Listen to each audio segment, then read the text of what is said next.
Right now you have an opportunity to win one of 7 amazing outdoor experiences during the Tennessee Wildlife Resources Foundation Raffle.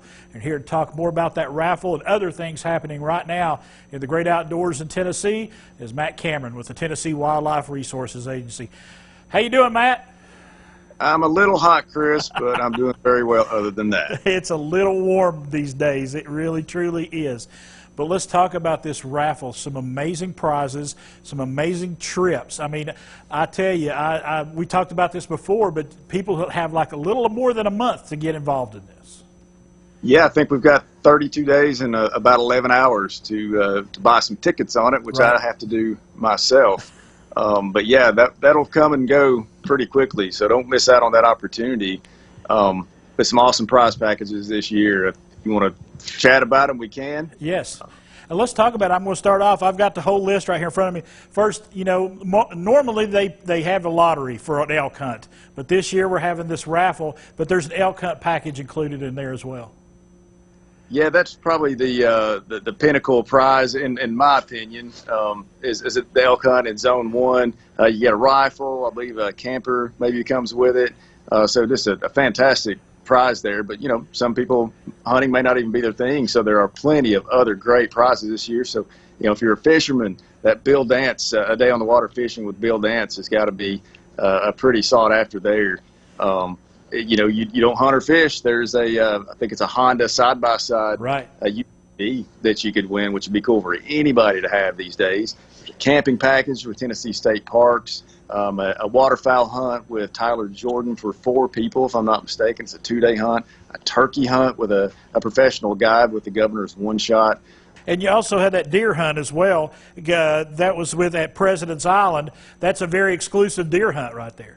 Oh my goodness, there are just a handful of people that even get drawn to go hunt President's Island, which is way out in West Tennessee around Memphis, which is hard to believe, but there's some fantastic deer hunting out there, and it is a bow hunt only now. So to get drawn to go hunt there, just to put it in perspective for you, if you put in for the TWRA quota hunts, it takes you about 9 or 10 years to get enough priority points just to get drawn to hunt there. So you could win a very exclusive Tennessee deer hunt in an awesome place through this raffle. It's almost like getting a fast pass at Dollywood or Disney World or somewhere. You'd be able to cut the line and get on out there. These trips are just got so many great things. And like you say, it's for anybody. You may not be a fisherman. You may be a hunter. You may not be a hunter. Maybe a fisherman. Maybe you just like getting in the great outdoors. There's a little something for everybody. Man, they blew the roof off with it this year. I'm really stoked. So yeah, you can pick up 1 ticket for $20. 3 tickets for $50, or the best deal is obviously 10 tickets for $100. So that'd give you a pretty good shot at winning one of these prizes. And we're going to have that website up there on the screen here in just a moment, where folks can go purchase those tickets and get involved in that raffle. I'm with you. I've got to get my tickets before those 32 days is up. But let's switch gears just a little bit. You know, it's like you said, it is steaming hot outside, and a lot of people are on our waterways, on those rivers and lakes and everything. And this past 4th of July, y'all had Operation Dry Water. That went really well for the TWRA, didn't it?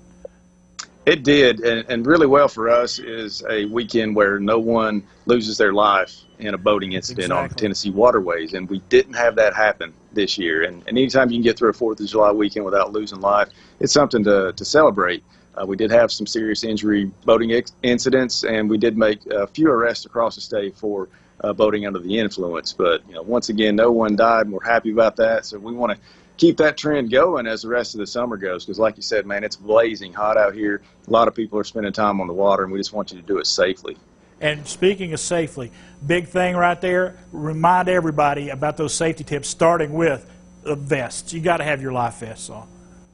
It's the biggest no-brainer on the water is to wear that life jacket. I realize that it's hot, you know, and it can be a little bit cumbersome, but you know, if it's a matter of life or death in a lot of situations. If you're in the middle of the lake, your boat sinks, and it does happen, believe me, or you get thrown overboard, it's a long way to the shore, especially if you're not kind of silly. You're not going to survive very long without a life jacket on. But the water's warm as it is, with a life jacket on, you can be out there even overnight and be just fine. So absolutely wear it.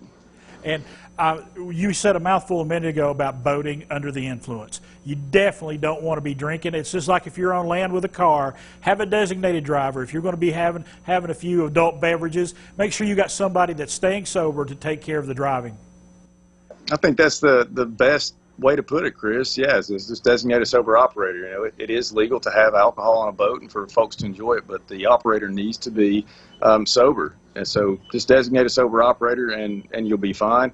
I guess lastly, a lot of people want to tow folks behind their boat right now. If people want to get wet out there to stay cool, if you're going to be towing, by all means, put life jackets on the people that are in your tube, that are on the wakeboard, or whatever it is that you're towing. Put life jackets on them, because I can't tell you how many people that I have worked personally in boating incidents that lost their lives because they didn't have a life jacket on and were thrown off an inner tube and didn't survive. So by all means, put a life jacket on the people that you're towing around, and make sure you got somebody with you in the boat to watch them, so that the operator can pay attention to the lake and other boating traffic. Your observer is supposed to be watching the person for you and tell you when they're down.